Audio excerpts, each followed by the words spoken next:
Warahmatullahi wabarakatuh.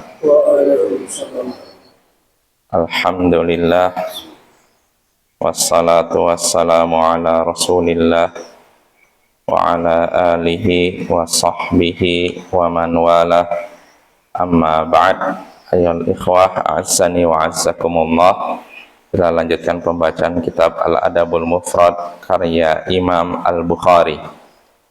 Berkata Imam Al-Bukhari rahimahullah, babun jarul Yahudi, bab tetangga Yahudi. Bab tetangga Yahudi, ya artinya apa sikap kita kalau tetangga kita seorang Yahudi. Berkata Imam Al-Bukhari rahimahullahu ta'ala, haddatsana Abu Nuaim qala haddatsana Bashir bin Sulaiman an Mujahid qal kuntu 'inda Abdillah bin Amr wa gulamu yaslahu syatan faqal ya gulam idza faragta fabda bi jarinal yahudi faqala rajulun minal qaum al yahudi aslahakallah qal inni sami'tu an-nabiyya sallallahu alaihi wasallam yusi bil jar hatta khashina aw ru'ina annahu sayuwarrithu. Telah menceritakan kepada kami Abu Nuaim, ia berkata telah menceritakan kepada kami Bashir bin Sulaiman dari Mujahid, ia berkata aku pernah berada di sisi Abdullah bin Amr sementara budaknya sedang menguliti seekor kambing. Maka Abdullah pun berkata, wahai bocah atau wahai anak, hai nak, jika engkau selesai menguliti kambing tersebut, maka berilah atau mulailah memberikan itu kepada tetangga kita yang Yahudi. Maka seorang dari kaum itu berkata, apakah seorang Yahudi kau dahulukan? Semoga Allah memperbaikimu.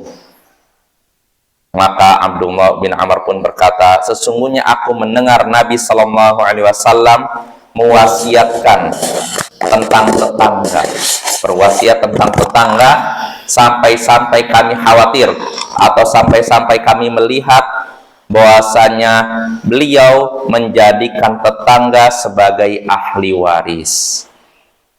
Nah, ini hadisnya Bapak dari Abdullah bin Amr bin Al-As. Mujahid di sini mengabarkan ketika dia sedang berada di sisi Abdullah bin Amr bin Al-As, ketika itu budaknya sedang menguliti seekor kambing. Maka Abdullah bin Amr bin Al-As menyuruh pada budaknya, kalau engkau sudah selesai menguliti kambing, maka berikan daging kambing tersebut kepada tetangga kita yang Yahudi. Mulailah berikan itu kepada tetangga kita yang Yahudi. Nah, sikap Abdullah ini membuat heran orang-orang ketika itu, sehingga ada seseorang di antara mereka yang berkata, apakah Yahudi kau berikan?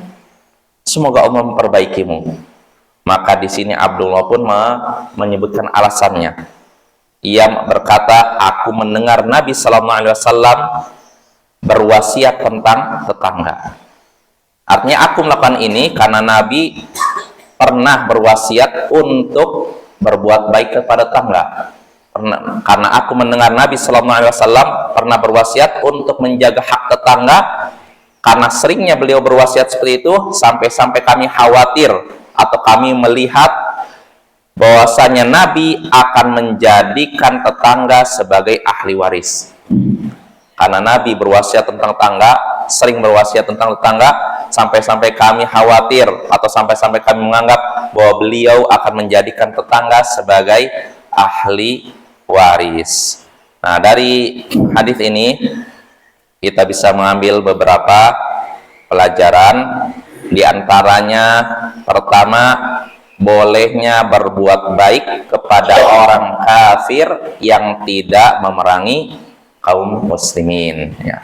Yaitu orang kafir yang hidup damai di tengah-tengah kaum muslimin, ya, seperti dalam hadis ini Abdullah bin Amr bin Al-As memberikan daging kambing yang disembelih kepada tetangganya yang Yahudi. Nah, ini faidah pertama. Lalu faidah kedua, karena hadis ini mirip dengan hadis yang sudah kita bahas sebelumnya, besarnya hak tetangga. Ya, besarnya hak tetangga. Ya, saking besarnya hak tetangga sampai-sampai Nabi berwasiat untuk menjaga hak tetangga. Dan dalam hadis lain yang sudah pernah kita baca, sampai-sampai Jibril terus-menerus berwasiat kepada Nabi kita untuk menjaga hak tetangga. Itu menunjukkan besarnya hak tetangga, karena itu hendaknya kita menjaga dan menunaikannya. Wassallallahu ala nabiyyina Muhammadin wa ala alihi wa sahbihi ajma'in. Wa akhiru da'wana anil hamdulillahi rabbil alamin. Assalamualaikum warahmatullahi wabarakatuh.